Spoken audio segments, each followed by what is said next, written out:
Pas de guerre s'il vous plaît. Le message est clair. En marge du tournoi de Dubaï, Andrei Roublev, tennisman russe, prend position. Autre sport, même combat. L'international ukrainien Ruslan Malinovski a lui aussi affiché son soutien à son pays.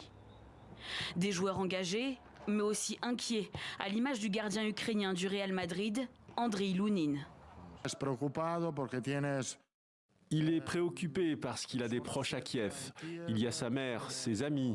C'est normal qu'il soit inquiet. Et cela affecte son esprit, évidemment. Tennis, football, volley, Formule 1. Depuis le début de l'invasion russe en Ukraine, le monde du sport se mobilise. La FIFA condamne également le recours à la force par la Russie en Ukraine, ainsi que tout type de violence pour résoudre les conflits.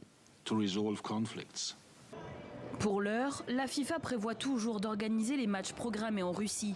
Mais la Pologne et la Suède ont prévenu, elles n'iront pas affronter les Russes en barrage du Mondial 2022. Plusieurs compétitions ont décidé de boycotter Moscou.